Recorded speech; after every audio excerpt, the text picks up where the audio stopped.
CEO hears the twin girls whisper, "I'm sorry, Mom," but what he finds breaks his heart.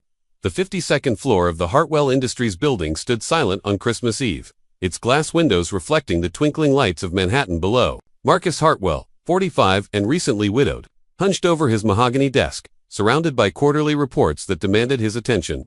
The building had emptied hours ago, leaving only the hum of computers and the distant sound of traffic. Far below, "Mr. Hartwell," Tom's weathered voice echoed from the doorway. The elderly doorman rarely ventured this high, and never this late.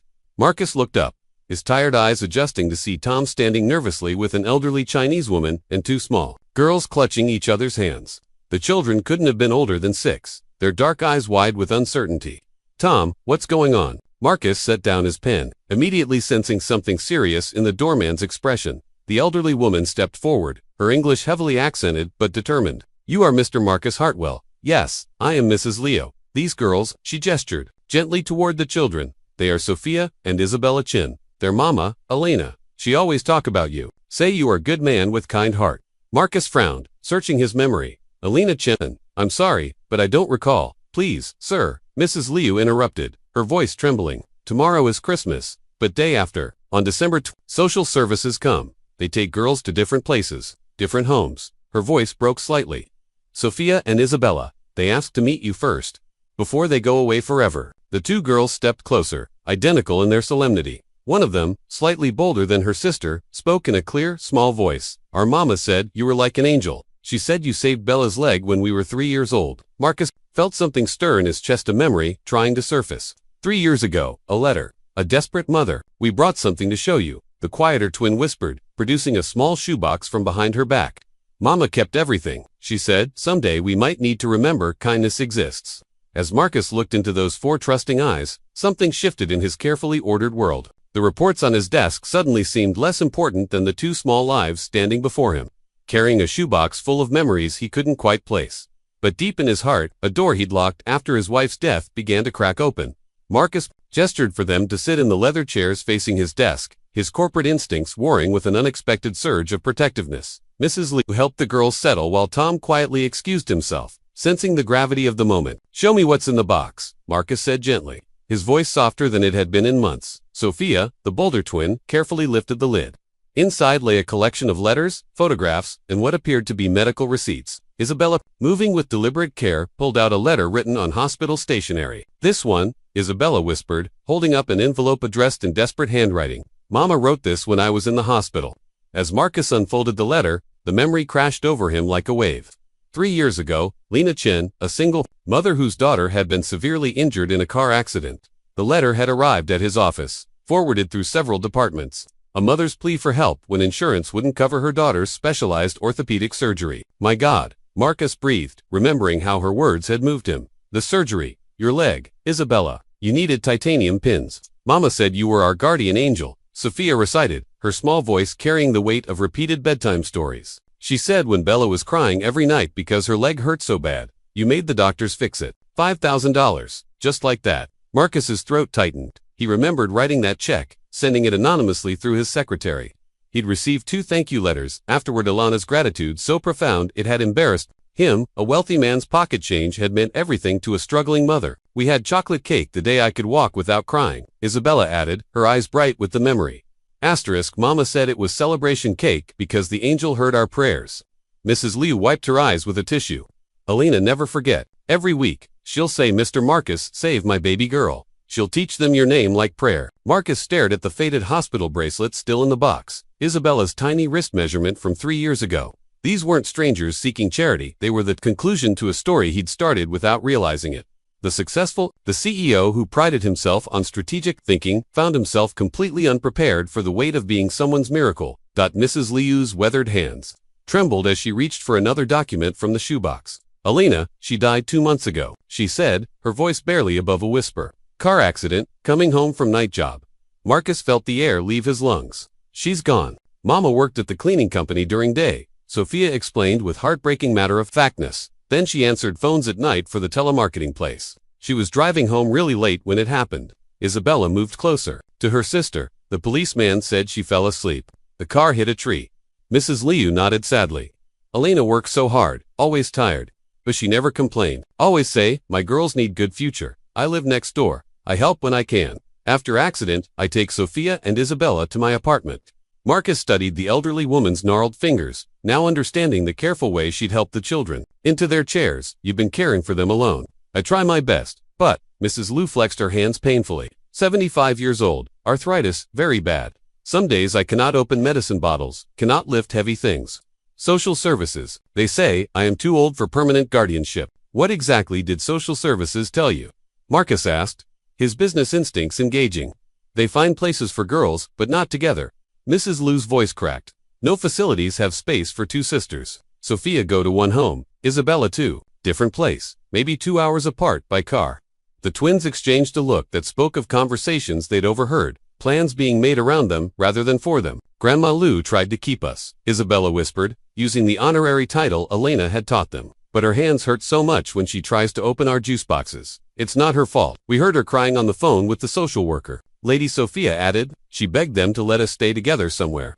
Mrs. Lee reached into her purse and pulled out a business card. Miss Patricia Moreira. She is social worker. She'll come day after tomorrow to take girls. I tell her about Elena's angel, about you. She'll say maybe a family friend want to help. Marcus took the card, studying the official seal of New York Child Services. These weren't abstract children in need, they were Elena's daughters. The continuation of a story that had started with his anonymous kindness 3 years ago, and in less than 48 hours, they would be separated forever.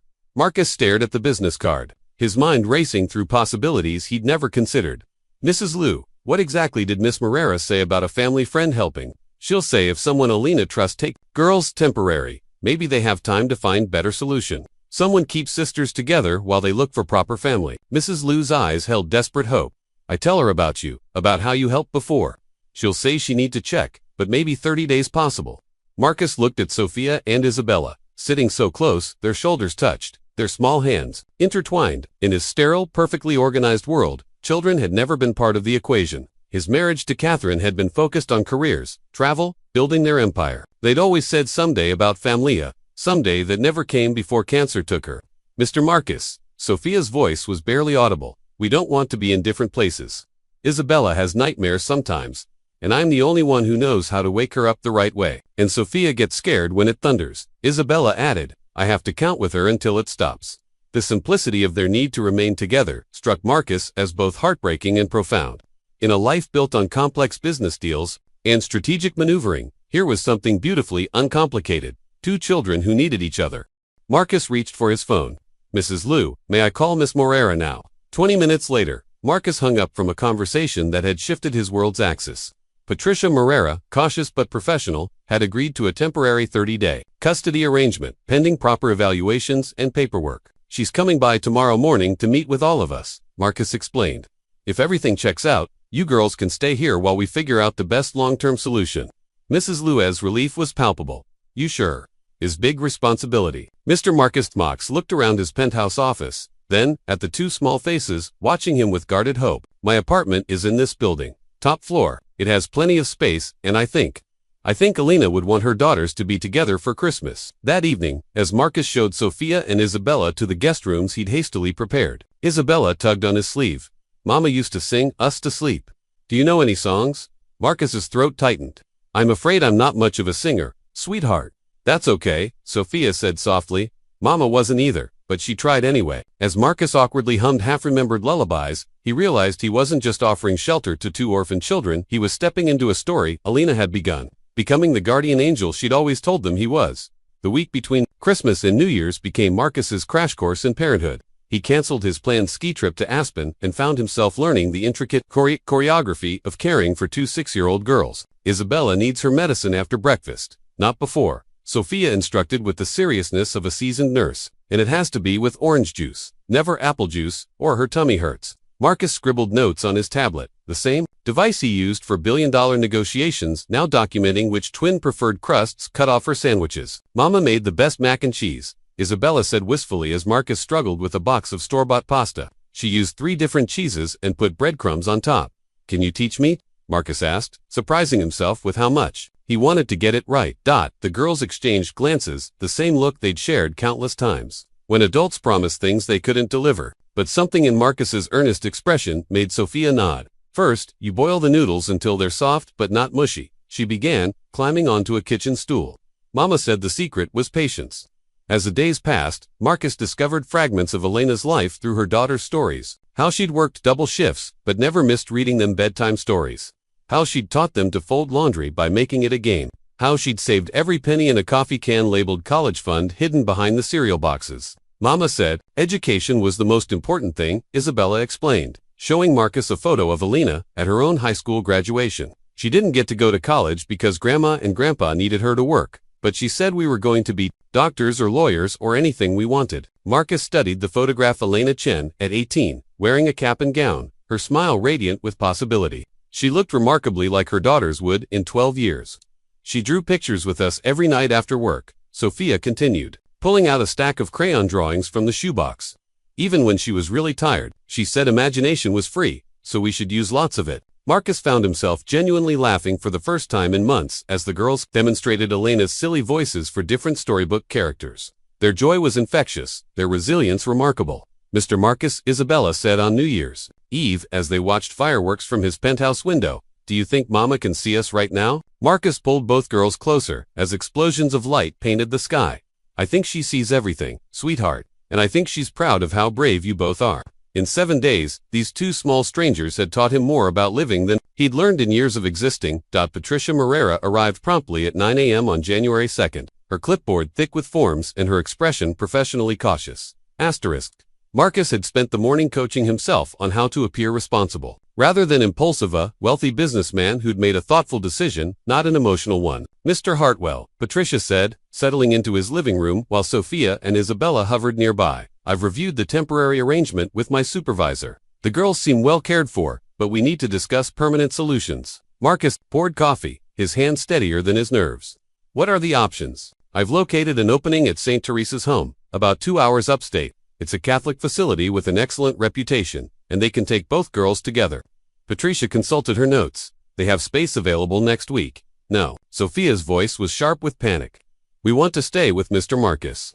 Isabella moved protectively closer to her sister. "Please don't make us go away. We'll be good. We promise." Patricia's expression softened slightly. "Girls, Mr. Hartwell has been very kind, but taking care of children is a big responsibility. St. Teresa's has trained staff, other children, to play with, and programs specifically designed for." "What about adoption?" Marcus interrupted, surprising himself with the directness of the question. Patricia set down her coffee cup. "Mr. Hartwell, adoption is a complex legal process. Background checks, psychological evaluations, parenting classes, home studies. The average timeline is 8 to 12 months, and that's for people who've been preparing for years. But it's possible, theoretically, yes. But you'd need to demonstrate serious commitment. This isn't something you decide over a holiday week." Patricia studied his face carefully. "These children have experienced tremendous trauma. They need stability, not good intentions that might change when reality sets in." Marcus looked at Sophia and Isabella, who were watching the adults decide their fate with the resigned patience of children, who'd learned early that their wishes rarely mattered. "What if I started the process?" Marcus asked. "Could they stay here while the paperwork moves forward?" Patricia hesitated. "I could authorize another 30 days for evaluation purposes. But Mr. Hartwell, if you're not completely certain, it's kinder to let them settle at St. Teresa's now rather than uproot them again later." "I understand," Marcus said quietly. Then, looking directly at the girls, he added, "I'd like to try.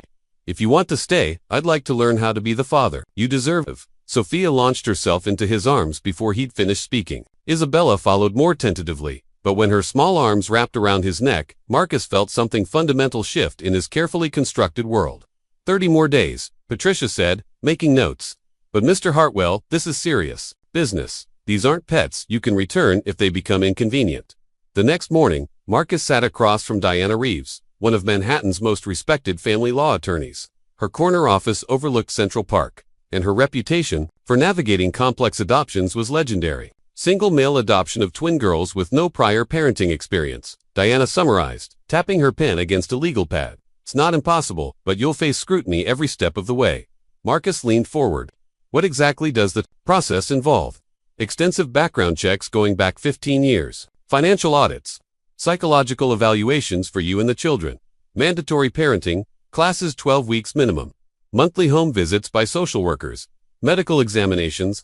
Character references from at least 6 people who've known you professionally and personally." The list seemed endless, but Marcus found himself nodding. How long? If everything goes perfectly. 8 months. More realistically, a year to 18 months. Diana studied his face. Mr. Hartwell, why are you doing this? The court will ask, and I felt sorry for them, won't suffice. Marcus was quiet for a long moment. When my wife died, I thought my chance at family died with her. These girls, they've reminded me what it feels like to have purpose beyond profit margins. Meanwhile, at his penthouse, a transformation was underway. Marcus had hired Rebecca Santos, an interior designer who specialized in child-friendly spaces. Sophia and Isabella watched in amazement as their temporary rooms became something magical. What's your favorite color? Sweetie, Rebecca asked Isabella, holding up paint samples. Mama liked purple, Isabella whispered. She said it was the color of dreams. Then purple it is, Rebecca smiled, making notes. And Sophia, what about you? Yellow, Sophia said firmly. Like sunshine, Mama said I was her sunshine girl. Marcus watched from the doorway as the designer incorporated the girls' requests with thoughtful expertise.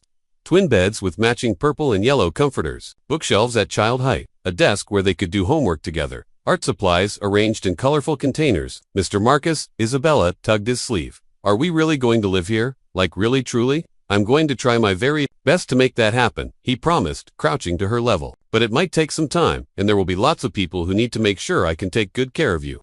You already take good care of us, Sophia said matter-of-factly. You remember Isabella's medicine, and you don't get mad when we accidentally spill things. That afternoon, Marcus enrolled them at Riverside Academy, a private school known for its nurturing environment. The headmistress, Mrs. Chanot, relation to Elena, was sympathetic to their situation. We'll provide extra support during their transition, she assured Marcus. Loss, counseling, tutoring if needed, and we'll keep their teachers informed about their circumstances. As they walked through the bright hallways filled with children's artwork, Marcus realized he was no longer planning for 30 days. He was building a life.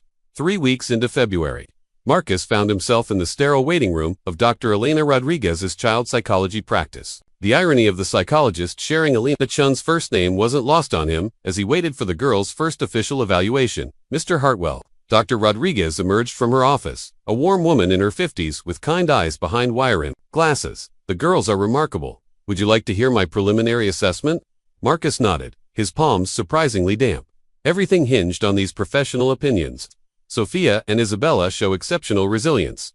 Dr. Rodriguez began, settling behind her desk. Their attachment to you appears genuine, not simply born of desperation. They speak of you with affection and trust, describing specific moments of care that indicate real bonding. What kinds of things do they say? Isabella mentioned how you stayed up with her during a thunderstorm last week, teaching her to count between lightning and thunder. Sophia talked about how you learned to braid her hair by watching YouTube videos because Mama always braided it before school. Dr. Rodriguez smiled. These aren't children trying to please an adult, they're daughters describing their father. Marcus felt his chest tighten with emotion, and their adjustment overall, remarkably healthy, considering their trauma. They're grieving appropriately, but they've found security with you. The fact that you've maintained Elena's routines while establishing new ones shows intuitive understanding of their needs. The formal evaluation had taken 2 hours. Dr. Rodriguez had observed Marcus interacting with both girls, noting how naturally he responded to their different personalities, Sophia's boldness and Isabella's sensitivity. There is one concern, she continued. Both girls worry that you might change your mind about them. They've overheard enough adult conversations to understand that permanent placement isn't guaranteed. What can I do about that? Continue being consistent.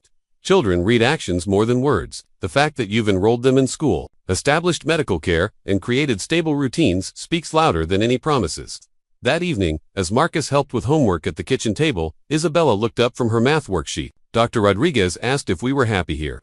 What did you tell her? Marcus asked, reviewing Sophia's reading assignment. I said we were the happiest we've been since Mama died, Isabella replied simply. Was that okay to say? Marcus sat down the papers and pulled both girls into a hug. That was perfect to say, sweetheart, because it's exactly how I feel too. Over the following weeks, Marcus threw himself into the adoption requirements with the same dedication he'd once reserved. For corporate mergers, he attended parenting classes on Tuesday evenings, submitted to psychological evaluations, and allowed social workers to scrutinize every aspect of his life. The businessman who'd once valued privacy above all else now welcomed strangers into his home, answering invasive questions about his childhood, his marriage, his finances, and his motives.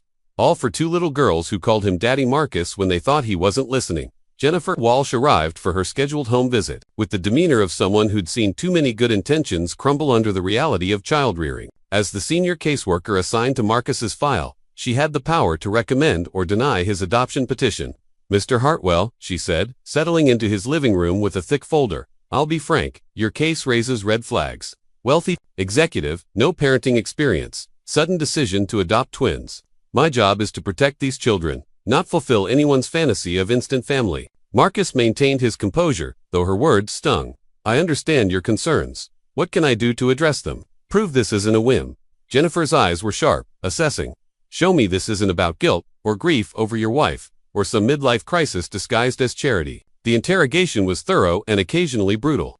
Jennifer questioned his work schedule, his support system, his long-term plans. She interviewed the girls separately, asking pointed questions about their daily routines, their feelings, any concerns they might have. "Some nights, Daddy Marcus works really late," Sophia admitted during her interview. "But he always comes to say goodnight, even if we're already sleeping. And he leaves us notes in our lunchboxes." Isabella's testimony was quieter but equally revealing. "He doesn't get mad when I have bad dreams. He just sits with me until I feel better, like Mama used to do." The turning point came during an unscheduled visit. Jennifer arrived to find Marcus on his hands and knees in the living room, helping construct an elaborate blanket fort while both girls giggled uncontrollably. "The couch cushions are the castle walls," Sophia explained seriously to the startled social worker. "And Daddy Marcus is the dragon we have to defeat to save the princess." Marcus looked up, slightly embarrassed but undeterred. They finished their homework early. "I thought, he's actually a very bad dragon," Isabella whispered conspiratorially to Jennifer. "He lets us win every time." Jennifer stayed for an hour, observing the easy interaction between Marcus and the girls. She watched him negotiate a minor squabble over snack choices, help Isabella tie her shoes, and listen patiently to Sophia's detailed explanation of her school project about butterflies. "Mr. Hartwell," Jennifer said, as the girls ran to wash their hands for dinner, "I've been doing this job for 15 years. I've seen wealthy people who think children are accessories, and I've seen good intentions fade when real parenting gets difficult." Marcus braced himself for rejection. "But I've also learned to recognize genuine love when I see it." Jennifer made notes in her file. "These children aren't performing for you, they're living with you. There's a difference. Does that mean?" "It means I'm recommending continuation of the process," Jennifer said, her stern expression softening slightly. "You still have months of evaluations ahead, but Mr. Hartwell, you're not the man I expected to find when I opened this case." That night, as Marcus tucked both girls into their beds, Sophia asked, "Are we in trouble?" The lady asked lots of questions. "No trouble," Marcus assured her. "She just wants to make sure you're safe and happy." "We are," Isabella said sleepily. "We're home." February brought an unusually harsh winter to New York, and with it came Isabella's first serious illness in Marcus's care. What started as a simple cough on a Monday morning had progressed to labored breathing by Wednesday evening. "Daddy Marcus," Isabella wheezed from her bed, her small chest rising and falling with visible effort. "It hurts to breathe." Marcus pressed his hand to her forehead, alarmed by the fever's intensity. This wasn't his first parenting challenge, but it was certainly the most frightening. "We're going to the hospital, sweetheart." The emergency room at Mount Sinai was a blur of fluorescent lights and urgent voices. Isabella's condition had worsened during the taxi ride, and within minutes of arrival, she was whisked away for chest x-rays and breathing treatments. "Acute bronchitis with respiratory distress," Dr. Patricia Vance explained to Marcus as Isabella lay connected to monitors and oxygen tubes. "She need to stay for observation, possibly several days." Marcus called his office, canceling meetings without hesitation. "I'll be staying with her," he told Dr. Vance, pulling a chair close to Isabella's bedside. "Daddy, where's Bella?" Sophia asked tearfully when Marcus called to update her. Rebecca, the nanny he'd hired for emergencies, was staying at the apartment with her. "She's getting medicine to help her breathe better," Marcus explained gently, "but she's going to be fine, I promise." The first night was the longest of Marcus's life. Isabella's fever spiked to 103 degrees, and her oxygen levels fluctuated dangerously. Nurses came and went, adjusting medications and monitors, while Marcus maintained his vigil in the uncomfortable hospital chair. "Mr. Hartwell," whispered Nurse Thompson during a late-night check, "you should try to get some rest. We'll wake you if there's any change." "I can't leave her," Marcus replied, gently stroking Isabella's hair. "She's afraid of hospitals. When she was 3 and had her leg surgery, her mother told me she barely slept unless someone was holding her hand." Around 3 a.m., Isabella's fever finally broke. Her breathing eased, and for the first time in 18 hours, Marcus allowed himself to doze in the chair beside her bed. "Daddy Marcus." Isabella's voice was hoarse but clearer when he awoke at dawn. "You stayed all night." Of course I did, sweetheart. That's what daddies do. Dr. Vance made her morning rounds with a team of residents, and Marcus noticed how they observed his interaction with Isabella, noting his knowledge of her medical history, his comfort with her care routines, the obvious bond between them. Mama used to stay with me in the hospital too, Isabella confided to Dr. Vance. She sang me songs and told me stories about brave little girls. Would you like Daddy Marcus to tell you a story? Dr. Vance asked, and Marcus realized this was another evaluation, another test of his commitment. Once upon a time, Marcus began, settling more comfortably in his chair. There was a little girl who was braver than any knight in any castle. Thursday afternoon, Isabella was well enough to complain about hospital food, which Dr. Vance assured Marcus was an excellent sign. But their ordeal wasn't over. Sophia had developed what appeared to be stress-related stomach problems, crying inconsolably whenever Marcus called from the hospital. She won't eat, Rebecca reported during one of their phone conversations. She just keeps saying she wants you and Isabella to come home. Marcus faced an impossible choice: leave Isabella's bedside to comfort Sophia, or stay with his sick daughter while his other daughter suffered. It was a moment that crystallized the reality of single parenthood. You couldn't be in two places at once, no matter how desperately you wanted to be in. Bring Sophia here, he decided. She needs to see that Isabella is okay. When Sophia finally burst into Isabella's hospital room Friday evening, her relief was palpable. Bella, I thought you were going to die, like Mama did. I'm not going anywhere, Isabella assured her sister weakly. And neither is Daddy Marcus. Right, Daddy, right? Marcus said firmly, pulling Sophia onto his lap while keeping one hand on Isabella's arm. We're a family now. Families stick together, especially when someone is sick. Jennifer Walsh chose that moment to appear in the doorway for one of her surprise visits. She found Marcus disheveled and exhausted, holding one daughter while the other recovered from serious illness, yet somehow managing to project calm strength. Mr. Hartwell, she said quietly, observing the scene, I was told Isabella was hospitalized. How are you managing? One day at a time, Marcus replied honestly, but we're managing.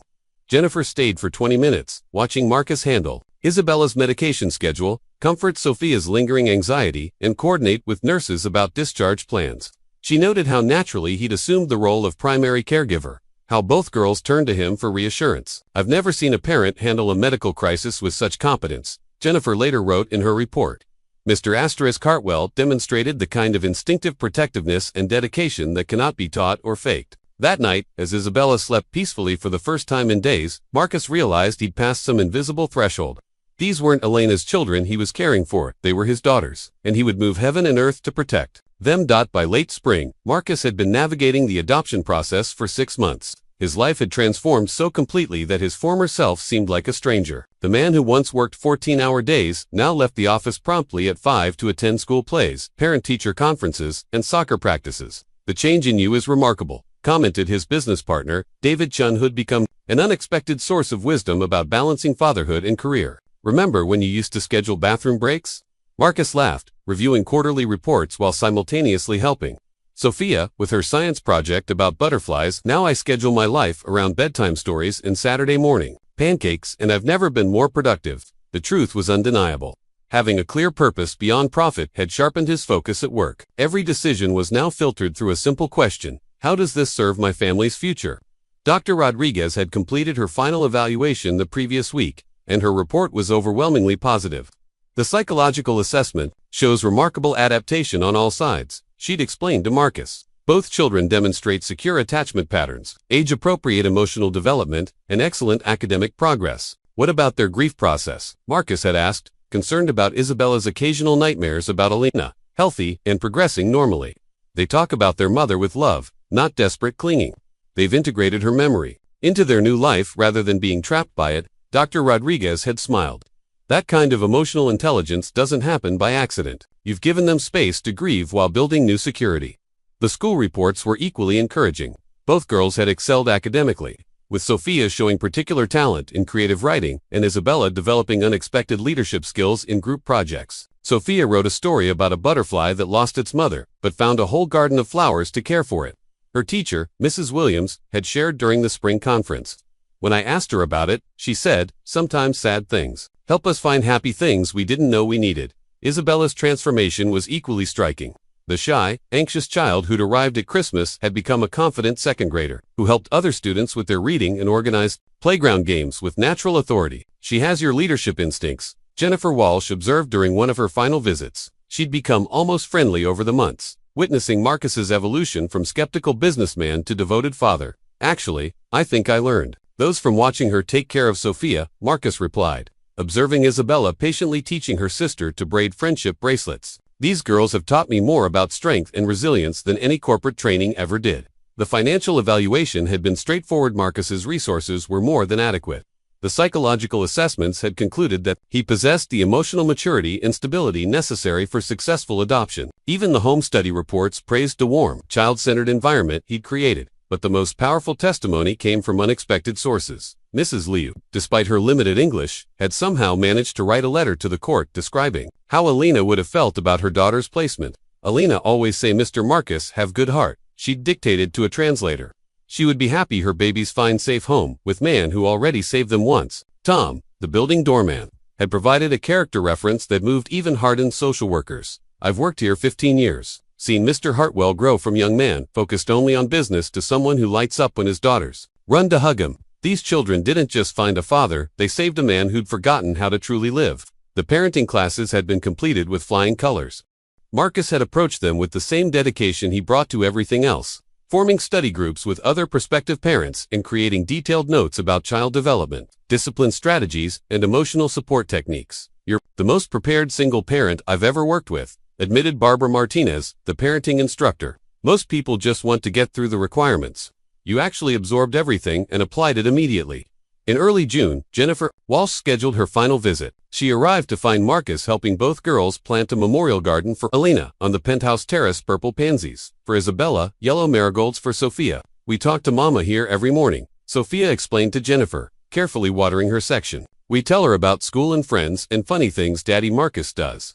Like how he tried to make pancakes shaped like butterflies, but they looked more like blobs, Isabella added with a giggle. Jennifer watched Marcus guide the girls through proper planting techniques, noting how naturally he'd integrated Elena's memory into their daily lives. The children weren't being asked to forget their first mother to love their new father. They were being taught that love multiplies rather than divides. Mr. Hartwell, Jennifer said as the girls ran inside to wash soil from their hands, I'll be submitting my final recommendation to the court next week.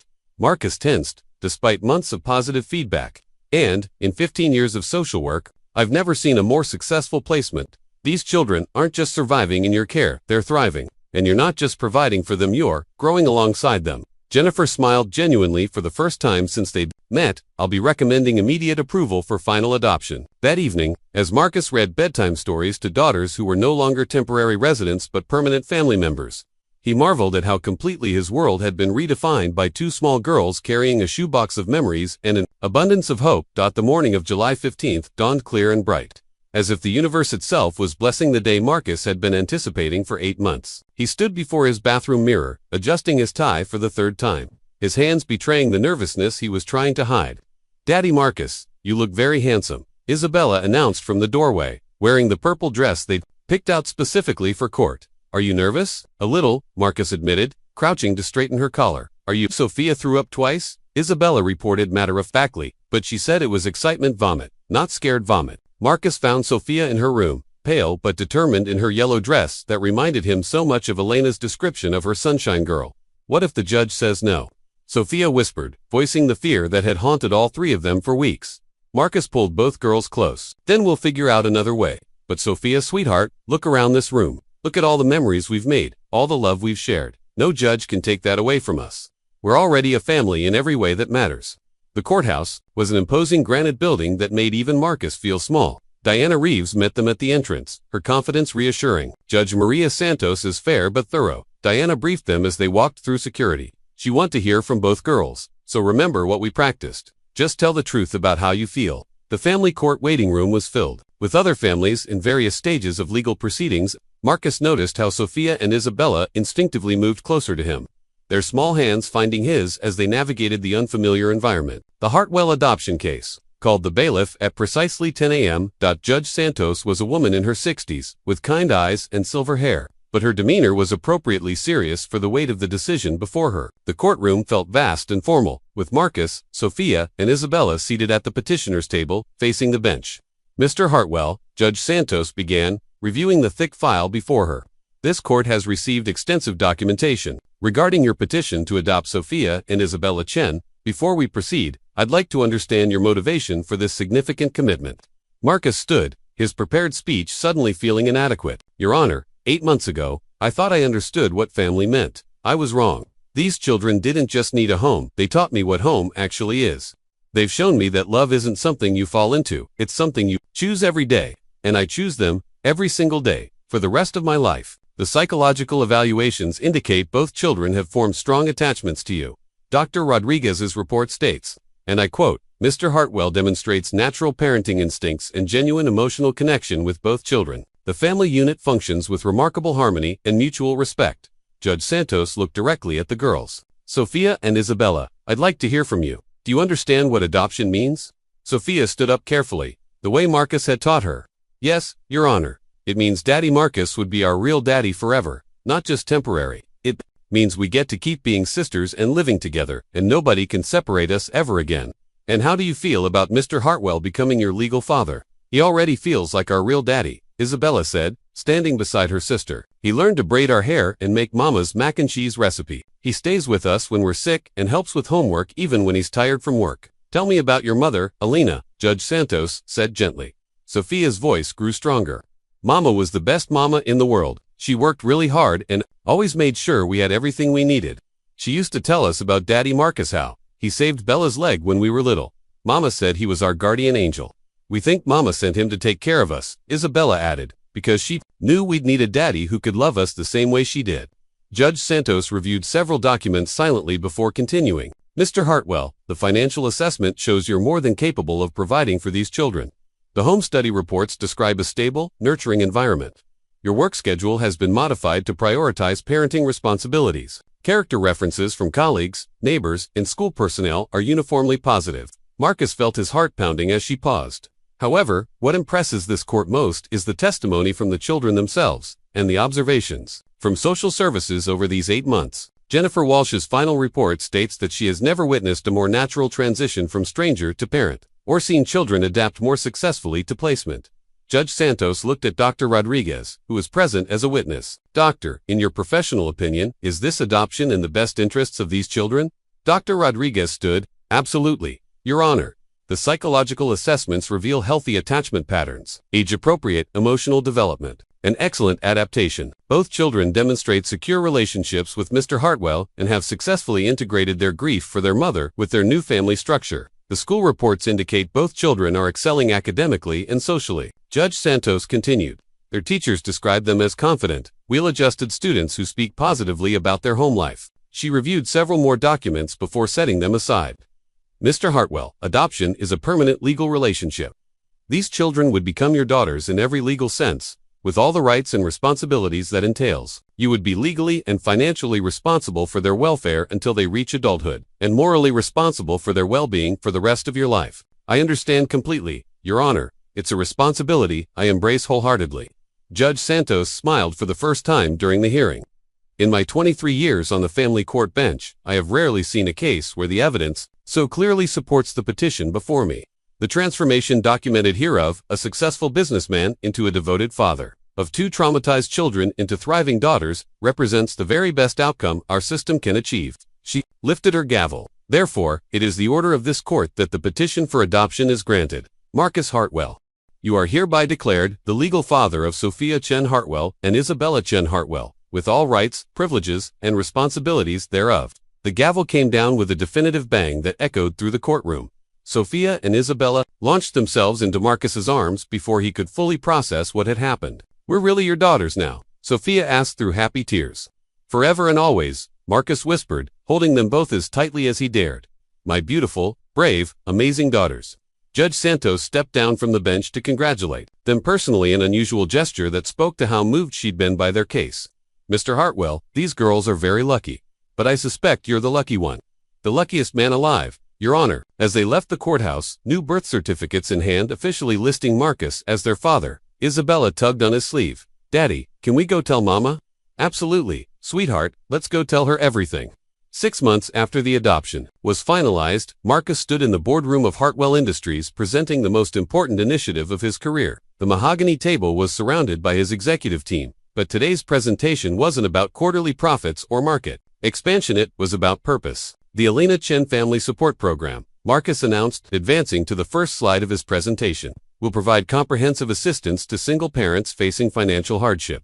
We're committing $5 million annually to this initiative. David Chen, his business partner and longtime friend, leaned forward with interest. Tell us more about the scope. Marcus, on-site childcare for employees, subsidized by the company. Emergency financial assistance for medical bills and unexpected expenses. Educational scholarships for children of single-parent families. Flexible work arrangements that prioritize family needs without penalizing career advancement. Marcus clicked through slides showing detailed budget projections and implementation timelines.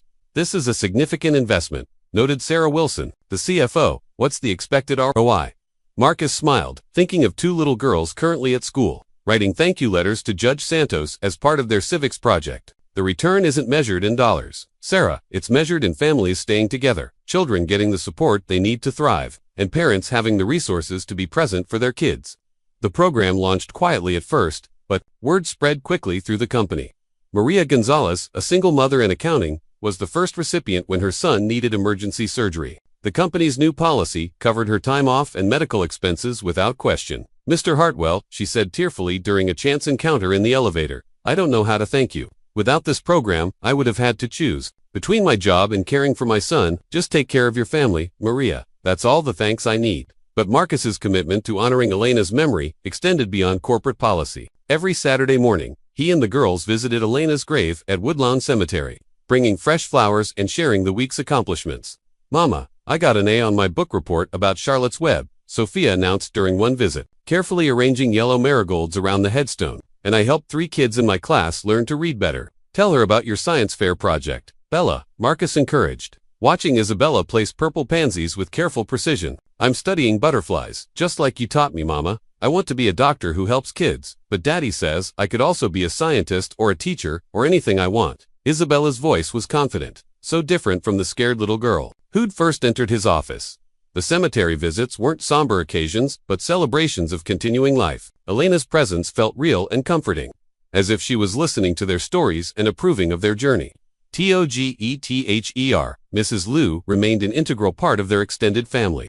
At 76, her arthritis had worsened, but Marcus had ensured she received the best medical care available. Every Sunday, they visited her small apartment, bringing groceries and helping with household tasks Elena had once handled. You are good son, Mrs. Liu told Marcus one afternoon, as Sophia and Isabella helped her fold laundry.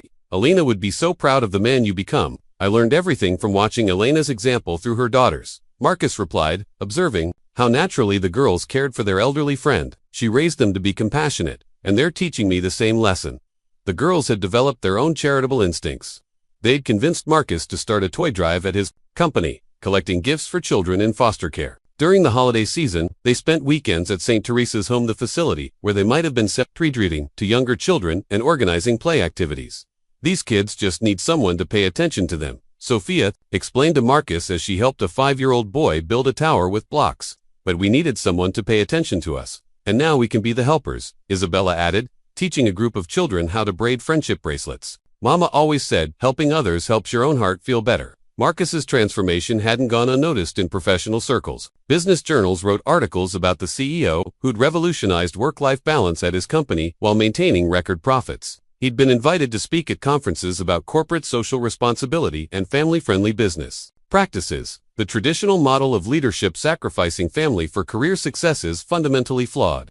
Marcus told an audience of Fortune 500 executives, my daughters taught me that the most important meetings happen around the dinner table, and the most crucial negotiations involve bedtime stories and homework help. But the real measure of their success as a family came in quiet moments, like when Isabella had a nightmare and called for Daddy without hesitation, or when Sophia struggled with a math problem and naturally turned to Marcus for help, or when both girls included him in their prayers each night, thanking God for our Daddy who loves us and our Mama who sent him to us. The penthouse apartment that had once felt empty and cold now hummed with life. Art projects covered the refrigerator. School permission slips waited on Marcus's desk alongside merger agreements.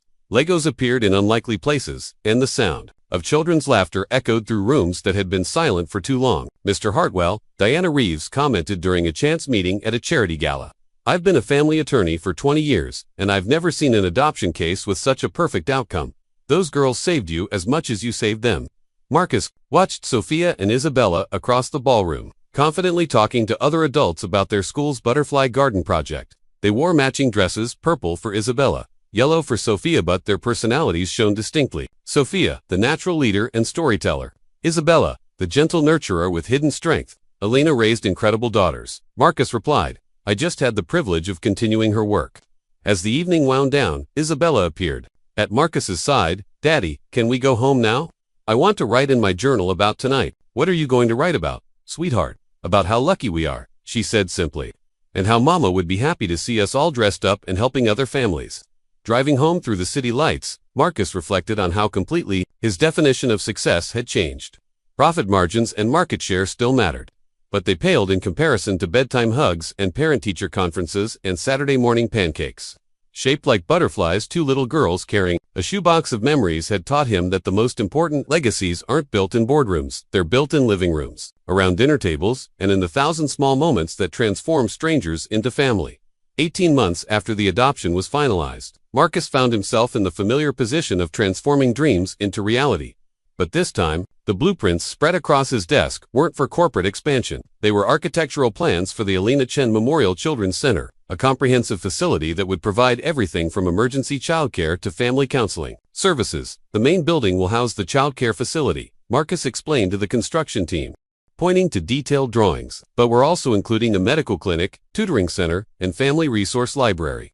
Everything a struggling parent might need under one roof. The project had grown from a simple donation into something much more ambitious. After visiting St. Teresa's home and witnessing firsthand the overwhelming need for family support services, Marcus had decided that writing checks wasn't enough. He wanted to create lasting change. Daddy, can we see the playground? Plans again, Sophia asked, standing on her tiptoes to examine the blueprints. At 8 years old, she'd become surprisingly invested in the project's progress. The playground will be huge, Isabella added excitedly, with swings and slides and those spinny things that make you dizzy. Marcus smiled, watching his daughters study the architectural drawings with the same intensity he'd once reserved for corporate strategies. They understood that this building would help other children who were scared and alone, just as they had been. The groundbreaking ceremony in September drew an unexpected crowd. Local news stations covered the event, focusing on the unusual story of a CEO whose personal experience with adoption had inspired such significant philanthropy. But for Marcus, the most meaningful moment came when Mrs. Liu, now set and moving slowly with her walker, helped turn the first shovel of earth. Elena would be so proud, she whispered to Marcus as cameras clicked around them. Her daughter's bringing hope to other children. This is her legacy too. The construction process became a family affair. Every weekend, Marcus and the girls visited the site to monitor progress. Sophia documented the building's growth in a photojournal for her school project about community service. Isabella interviewed workers for her own report about careers in construction and architecture. Why are you building this place? A news reporter asked Isabella during one site visit. Because some kids don't have daddies or mommies to take care of them, Isabella replied with 8-year-old directness. And some mommies work really hard but still need help. Our mama worked really hard too, before she went to heaven. Meanwhile, the Elena Chen Family Support Program at Hartwell Industries had expanded beyond anyone's expectations. What had started as emergency assistance for employees had evolved into a comprehensive support network that other companies were studying and implementing. We've helped 43 families avoid financial crises this year, reported Jennifer Walsh, who had left social services to become the program's director. Emergency medical assistance, temporary housing support, childcare subsidies, educational scholarships, the ripple effect is remarkable. Marcus reviewed the quarterly reports with satisfaction, but the real validation came from individual success stories, like Carlos Martinez, whose daughter had received the surgery she needed thanks to the program's medical assistance fund, or Susan Chuno, relation to Elena, who had completed her nursing degree with help from the education scholarship while her children attended the company's subsidized daycare. The most beautiful thing, Jennifer continued, is how many recipients have become donors once they get back on their feet. It's creating a self-sustaining cycle of support. The girls had developed their own traditions around Elena's memory. Every month, on the anniversary of her death, they visited her grave with fresh flowers and handwritten letters updating her on their lives. But they'd also established new rituals that honored her while celebrating their present. Every time we help someone else, it's like making Mama smile, Sophia explained to Marcus one evening as they prepared care packages for families at St. Teresa's home. She always said the best way to feel better when you're sad is to make someone else feel better. Their academic achievements had flourished in the stable, loving environment Marcus provided. Sophia's creative writing had won several school contests, with stories often featuring brave children overcoming challenges through kindness and perseverance. Isabella had discovered a talent for mathematics and science, announcing her intention to become a pediatric doctor so I can help kids who are scared in hospitals, like I was. The girls' emotional intelligence continued to amaze their teachers and therapists. During a school counselor's visit to discuss peer relationships, Isabella had offered wisdom that seemed far beyond her years. When someone is mean to you, it usually means they're sad about something else. Daddy Marcus taught us that hurt people sometimes hurt other people, but we don't have to hurt them back. Marcus's parenting confidence had grown alongside his daughter's development. The man who'd once scheduled bathroom breaks now navigated playground politics, homework, meltdowns, and preteen friendship drama with increasing skill and patience. You've become quite the expert on butterfly life cycles, Dr. Rodriguez observed during one of their periodic check-ins, reviewing Isabella's latest science project in medieval castle architecture. Marcus added with a laugh, thinking of Sophia's current obsession with historical fiction. Last week I spent 3 hours helping her build an accurate scale model of a 13th century fortress. How do you balance such intense parenting involvement with running a major corporation? Marcus considered the question seriously. I used to think balance meant dividing time equally between competing priorities. Now I understand it means integrating your values across all aspects of life. My daughters aren't separate from my professional success, they're the foundation of it. The truth was evident in his company's performance. Hartwell Industries had achieved record profits while implementing revolutionary family-friendly policies. Employee satisfaction had increased dramatically, turnover had plummeted, and the company had been recognized as one of the top employers for working parents. You've proven that supporting families isn't just morally right, it's good business, David Chen observed during one of their executive meetings. Other companies are scrambling to replicate what you've built here. But Marcus's proudest achievement wasn't measured in profit margins or industry awards. It was captured in a moment 3 weeks before the Children's Center's grand opening, when he overheard Sophia and Isabella talking in their room before bedtime. Do you still miss Mama? Isabella asked her sister. Every day, Sophia replied, but I'm not sad, miss, anymore. I'm happy, miss. What's the difference? Sad, miss, is when you wish things were different. Happy, miss, is when you're grateful for what someone gave you, even though they can't be here anymore. Marcus paused in the hallway, struck by the profound wisdom in his 8-year-old daughter's words. I think Mama knew Daddy Marcus would love us this much, Isabella continued. Maybe that's why she told us about him all those times. She was getting us ready. Getting us ready for what? For being happy again, for having a family again, for helping other kids who need families too.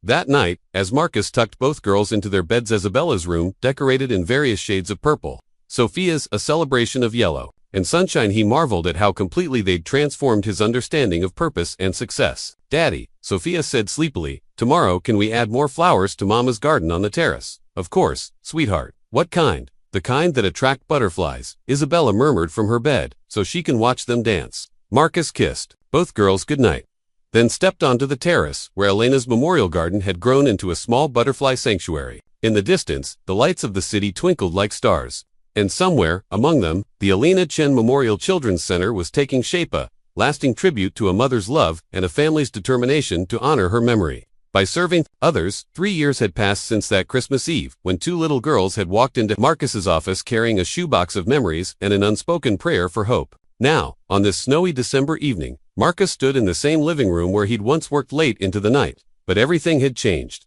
The space that had once been sterile and silent now buzzed with warm chaos. Sophia and Isabella, now 9 years old, were sprawled on the carpet, carefully hanging handmade ornaments on the Christmas tree while holiday music played softly in the background. Daddy, look. Isabella held up an ornament she'd crafted at school, a purple butterfly. With Elena's photo in the center, Mrs. Patterson helped us make memory ornaments for people we love who are in heaven. Sophia added her own creation, a yellow star with Mama's angel written in careful 9-year-old handwriting. She said angels become stars so they can watch over us better.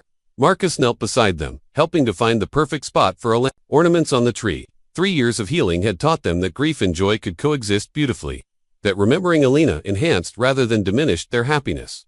Should we tell Mama about the Children's Center opening next week? Sophia asked, settling cross-legged on the floor. They'd established this tradition, sharing important news with Elena through their evening conversations. It wasn't pretend or magical thinking. It was their way of keeping her memory alive and honoring her continued place in their family story. The ribbon-cutting ceremony is Tuesday, Marcus said, settling between his daughters. 50 families are already enrolled for services, and we have a waiting list of volunteers who want to help. And Mrs. Liu gets to cut the ribbon because she knew Mama the longest, Isabella added proudly. The Elena Chen Memorial Children's Center had exceeded every expectation. What Marcus had envisioned as a local support facility had attracted national attention, inspiring similar projects across the country. But more importantly, it was fulfilling its core mission, keeping families together and giving children the support they needed to thrive. "Daddy," Sophia said thoughtfully, arranging the last few ornaments, "do you think Mama knew? When she told us about you all those times, do you think she knew we'd become a real family?" Marcus considered this carefully. In quiet moments, he'd wondered the same thing. Had Elena's stories about their guardian angel been more than gratitude? Had a mother's intuition somehow prepared her daughters for the family they would eventually find? "I think your mama was very wise," he said finally. "She taught you to recognize kindness, to trust good people, and to believe in hope even when things looked impossible. Those lessons led you to my office that night." The girls nodded solemnly, then brightened as the apartment's intercom chimed. Mrs. Liu was arriving for their traditional Christmas Eve dinner, a celebration that had grown to include Dr. Rodriguez, Jennifer Walsh, and several other people who'd become family through their shared journey. As guests filled the apartment with laughter and warmth, Marcus stepped onto the terrace where Elena's memorial garden had grown into a small sanctuary. Even in winter, with snow covering the dormant plants, it felt peaceful and sacred. Isabella appeared beside him, slipping her small hand into his. "Are you thinking about Mama?" "I'm thinking about how grateful I am," Marcus replied honestly. 3 years ago, I thought I was helping 2 little girls who needed a home, but you saved me, sweetheart. You and Sophia taught me what it means to truly live." "Daddy," Isabella said with 9-year-old seriousness, "Mama knew you would take care of us. She told us so many stories about your kind heart. I think she was getting us ready to love you." From inside, Sophia's laughter rang out as she entertained their guests with dramatic readings of her latest stories. Isabella squeezed Marcus's hand tighter. "And I think maybe God knew you needed us too," she continued. "So he let Mama's accident happen near Christmas, when your heart was soft enough to help." The profound wisdom in his daughter's words took Marcus's breath away. Perhaps that was exactly what had happened, at divine conspiracy of timing, kindness, and desperate love that had brought them together when they all needed each other most. As snowflakes danced in the city lights below, Marcus realized that Elena's greatest gift hadn't been her daughter's trust in him, but their capacity to transform his heart. 2 brave little girls had walked into his office seeking a miracle, and instead had become his miracle. Inside, Sophia called out, "Daddy, Isabella, Mrs. Liu wants to make a toast." They hurried back to join their chosen family, where Mrs. Liu stood with tears in her eyes, raising her glass of apple cider. "To Elena," she said simply, "who taught us that love never dies, just finds new ways to grow." As they toasted Elena's memory and their future together, Marcus understood that some stories don't end, they transform into new beginnings, carried forward by love that refuses to be contained by loss. Sometimes miracles come disguised as ordinary moments, wrapped in the hope of children who refuse to stop believing in goodness.